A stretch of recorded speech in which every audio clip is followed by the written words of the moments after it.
thought that would be a very interesting way to get people of different ages, different backgrounds, different artistic abilities to all work together for a cultural thing that could also be a good lead into tourists learning more about. So the float is coming from somewhere to here. No, it's being built here, It's being made in here. The float is built here It's and going out. built in here, exactly. It's sending floats out. Exactly. So this whole sort of direction that's created here is Well, so how does that it get out the door? well, it's a really big door. Oh. It's 15 feet tall, actually. So and the area inside is the whole big area, so there's a lot of room for it to be. That's the float making. Yes.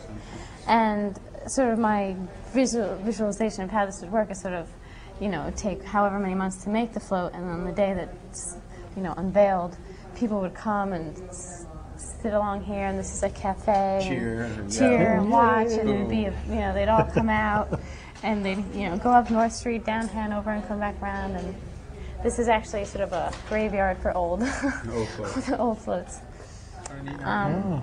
To send something out from here into the world and have then people drawn back to it. Exactly. So, I mean... Can you eat here? Yes, I was just about to explain. And you can see a movie, Jack. And you can see a movie, yes. Right. You can do a lot. So I was imagining tourists are generally walking from Government Center, Quincy Market type areas, so they'd find themselves on this ramp going up to my building. The sidewalk sort of merges gently. Right. So they'd be in there no matter what. Little Carpenter Center. Yes, trick, exactly. Yeah. And they'd find themselves on this first floor. Well, actually, it leads them up to here, which is the museum. So right in here is sort of a museum. And they can look directly into the float making area. Museum about float making, just general North End culture, the arts. And so they could walk actually through where the floats are being made and look down and watch, and come into more museum, which is then connected to the movie theater, and they can go watch Italian cinema, for example.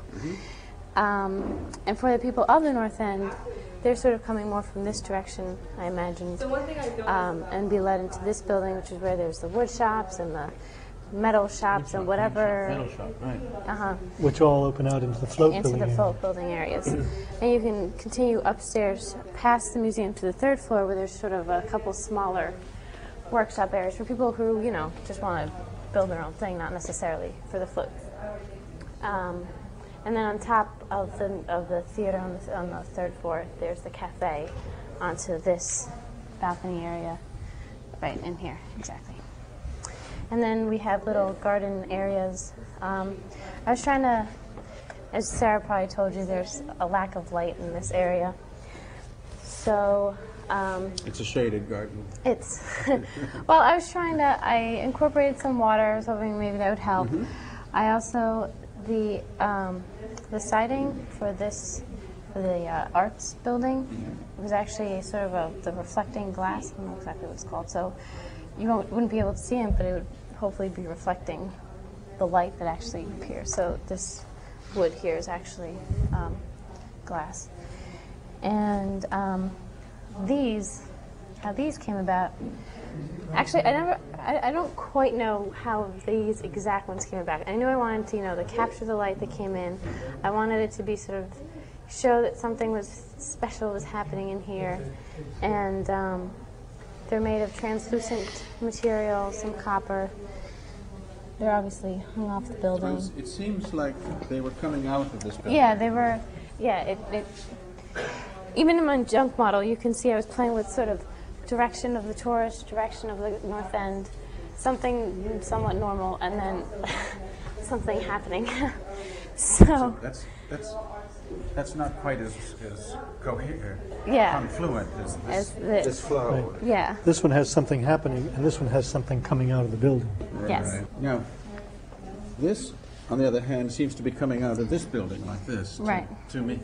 That's what you're doing now. Right, yes. And then there's this fellow who didn't make it, but went a long way. Yes. Him, I was actually trying to connect to this street because I was imagining floats coming out and going to Hanover. Or if not, they just come out and go up North Street. But it would have been fun to have it do that. Turn the corner. Well, to enter the... Yeah. I don't know, I kept debating.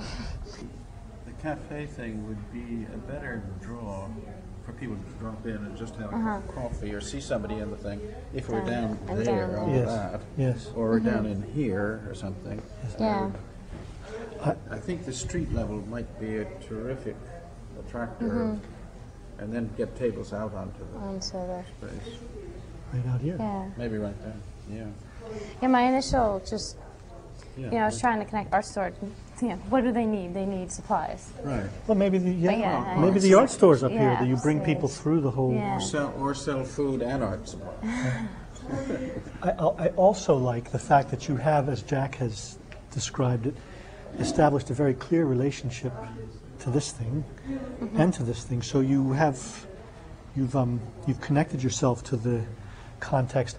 I think you could have connected yourself even more strongly if you had expressed what is there, which we've seen over there as being a dam, and then you could have either related to it or decided not to relate to it. But here I don't know. It's just coming up to the wall and stopping. Right. Could those carry through into whatever this is, or how is that? How is this thing? Through the slots. Yeah, Oh, yeah. that's true. Yeah. How is this thing generating that thing? Where's this coming from? That configuration and then this would be a wonderful connection. Like that. Yeah, that's true. I totally ignored what this And this seems okay to me. I can imagine this stuff being much like this stuff. Right. Is that a shop at the bottom here? Or This is just a townhouse. just a what? A townhouse. It's It's a a house. 4-story. An apartment. Yeah. Nothing. This, just as a kind of small comment, sometimes you can make spaces and they're wonderful, and that is, I really like it. But sometimes you have elements that come together and make a space which I don't like to think about. I don't like to think about the space that's just under there. Yeah.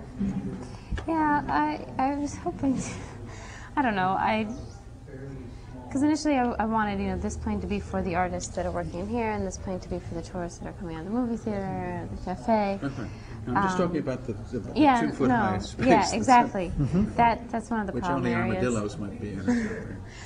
Yeah. Well, I think what you've called attention to, Jack, is her intention of sort of identifying what's tourist space and what is native space, and I think that's good. But I wish there was some way that there was a happier way to mingle. Yeah. That's my mingle point. them. Yeah, I mean, the simple solution I was thinking about was just, the steps up to this one, and you can go across them both. But I just sort of left it as something further to explore. Initially, there was a greater separation, but just in terms of how heights worked out within the floors, and this was getting too high, and that was getting too short, right, so that's how it yeah. ended up. But yeah. I love this thing. It's terrific. When you see this now from here and with its wonderful richness of form, this seems a little bit modest. It hasn't had quite the level of invention Yeah. that this has. But that might be okay. Might be okay. It's kind of like here. This is the modest brother, and this is the or sister, and this is the. Yeah, I mean, my intention was that you walk along, you don't quite know what you're getting into, and then you're, surprised when you get to this side. And the same thing that sort of is part of the whole, It's restoring the existing. connection of this. Yeah, fabric, and then it goes into something a little. I think that's believable. I'm not sure. If I was doing that, I might make it a little more like that, but maybe not. Maybe not. The connection between this building and this building, in terms of circulation, was also very awkward at first, especially because I was keeping it the square and the rectangles. So then, until I finally extended this one to sort of not match, but relate back to this one better, to the connection. Could you tell me why this is yellow and this is not? That's a good question. That's simply because it fell off Oh, on the transport over. okay. So Yes. this So, yes, would be this should yellow. be- The right. yellow represents what's indoors. Inside, exactly. Okay. Yeah. Can I just make a couple of comments on your drawings? Yes, please. They're clear. I can understand them and read them. But I think that they could be much more alive. This one I just didn't have time. Well, I'm sure it's time in every case. I like beginning to see people here and Yeah. cars and understanding that. But why don't I see people in the plans and more plants and pavements? This is the end of a semester, but it's really the slice of life of 12 weeks or so. And it's about architecture, but it's also just about living. And before you guys all say something, I just want to say I'm very proud of these people. They have come a long ways. Some very exciting work here. But as I said earlier, particularly in these times, what I find the most exciting thing is that they're good citizens of the world. They're sensitive to each other, and they've been a group. If you go into that studio, it vibrates, not only with beetles, but with activity and energy. And that's a lot. And I think it's terrific at this time in the world that we have that, because that's the future. So I'm just asking if the members who have reviewed today would join me in applauding the future.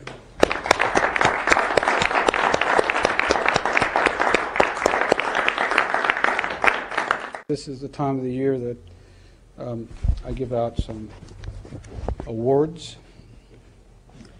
And these awards that I give out are going to become more and more important as the years go by, because they're rapidly becoming antiques. And I will give them out forever. There are 3 awards that is given out each year. There is the 314 Pencil Lead Award, which is given to students who have drawn a lot, drawn well, beautifully, etc. There is the X-Acto Knife Aluminum Award, who's given to students who have cut up a lot of things, or cut their fingers, or done an outstanding job. And there's the Yellow Trace, this is not right, by the way, there's the Yellow Trace, this is buff, Yellow Trace, Golden Trace Award for a student who's used the most paper and has drawn the most. This year was very difficult because there were so many people that I split the awards. And so for the first award, which is the Lead Pencil Award, it goes to 2 people this year, and that is Stephanie and Kelly gets it. Where's Kelly?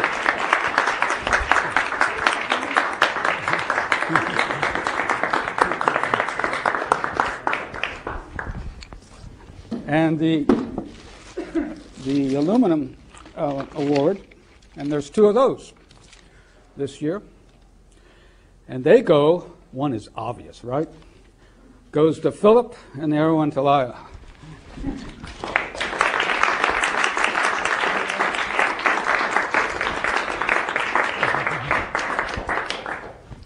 And the Gold Trace Award this year, there are 2 of those also, and they go to Joyce and Sarah.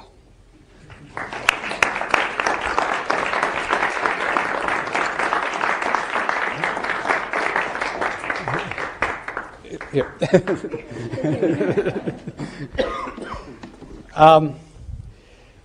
As some of you may know, it's also the time of the year that I do something that I started 3 or 4 years ago, which I love to do.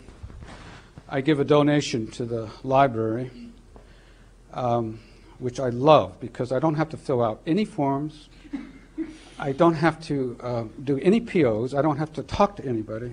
I just have to write a check and call up this great librarian, and I say, downstairs, I say, what's your best new book? And he tells me. And I buy 2 copies, one which is in the library, I think this is the 4th year that I may have done this, 5th year, I'm not sure. And the other one is given to someone.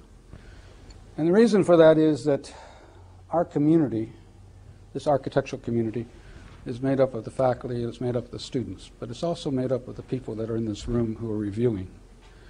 And without them, we wouldn't be a better place. It's part of our community. It's a very precious thing that we have, this coming together of outside practitioners, other teachers, and our own teachers. It's a wonderful thing.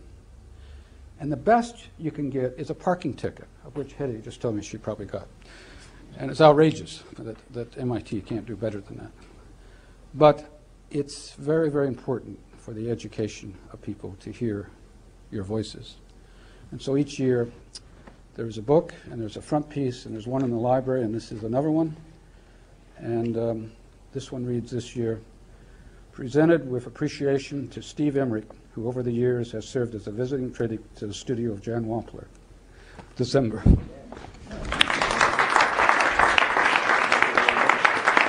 Thank you. You dropped it.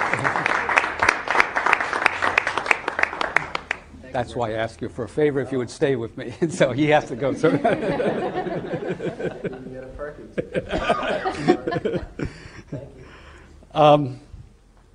Well, if people have some remarks that they'd like to say, I think the students are still awake. Philip, are you awake? Yes, you are. We'd like to hear. The thing that I thought was the most fun was that the progress from the very early, the first review, to now has been really incredible to see, because people have made great strides taking the original ideas in very abstract forms and things that really didn't have that many constraints, to a project that really was quite mindful of the programmatic elements that needed to happen, but mostly we're not bound by that in a way that it really made the forms enslaved by that, which often happens when people get too involved with the program. And I thought the freshness of that first exercise really carried through to this last piece, which I think is really wonderful. So I applaud students for being able to stick with that. It was hard work, but it was really, I think, well worth it. Yeah, I was particularly impressed with the jump models. I thought that they, in many instances, sort of emerged from the students' intuition or synthesis of the issues that come to bear on a problem like this. And so it's a very empowering device. I think what I saw a number of times was when they moved on from the jump model to architecture and building, it started to become like a building, as a building might be perceived. And I think these jump models were so realizable as architecture at the end of the day that it's very reassuring and comforting to me that there's that sensitivity, that you don't have the ability to maybe to transform it at this stage of the game or to represent it in 2 dimensions, but your responses were extremely sensitive, and within those models resided the power of architecture. With time, you'll be able to really take these kinds of sensitive responses and develop a really, really strong architecture. So I found that to be very reassuring, and as pedagogically, I've never seen these jump models before, but I think they're just very, very powerful at this level. They should be used at every level, but at this level in particular, when the students don't have the means to really communicate visually, it's very exciting. It reminds me that I will never show my level 1 work to anyone, the work that we see here.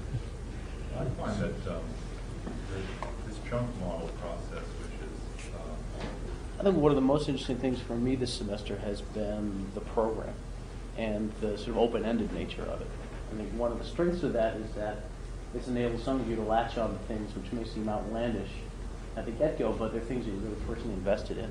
And it's led to you getting very excited about your project and developing some really terrific things. I think for some of you, the open-ended nature of it might have been something of a trap. And then we got some programs that were a little all over the map, or too complex, or just too much going on. It's nice in that we wind up with a room of very, very different projects, sort of serving, whose programs on the very specific level are quite different. It's interesting, the thing that unites them all is sort of the values that you lay out in the beginning, which is that it's in the community, it's of the community, it's a place to pull people together. And it's fun to see that worked out and explored in so many different directions, both in the specificity of what goes on there and how they're built and in the form they take.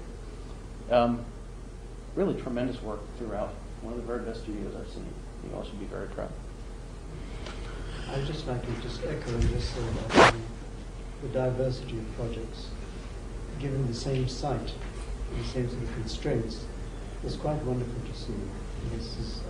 I've seen those on the other sites, and you choose different rooftops, and you get different solutions because of those locations, and you realize what it means to be in different places.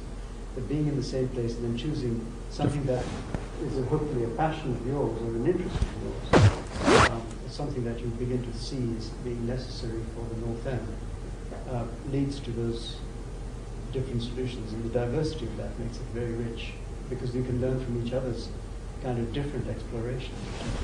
If we've worked and looked at each other's stuff and presented each other's work at different levels, that can only sort of enrich this process, which I think is terrific. I mean, I just want to support the assemblage models. Consistently, it was the genesis of form in almost every project. And you could see it in that model, and that's where the formal work began.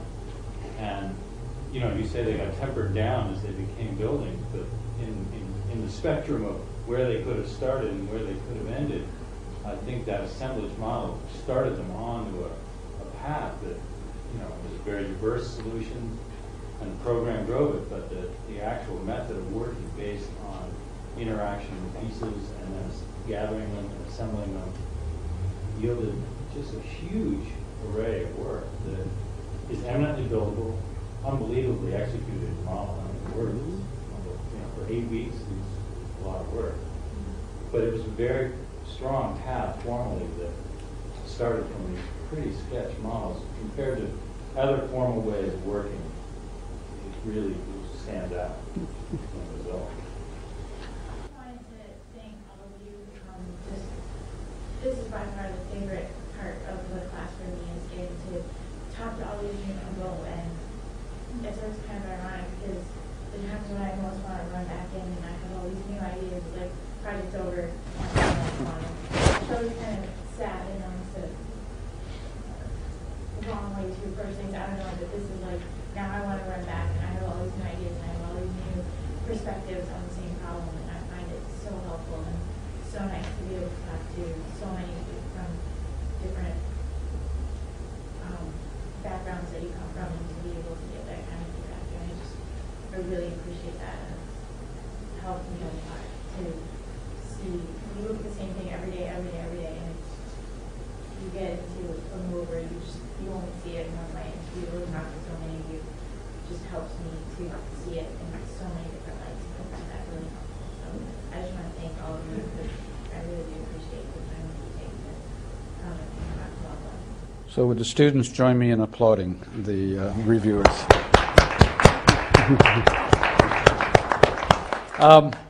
Well, I'm going to miss all you guys.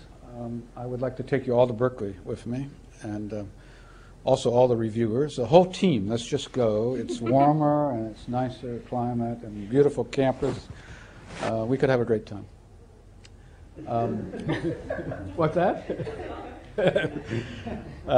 I'm sad at leaving.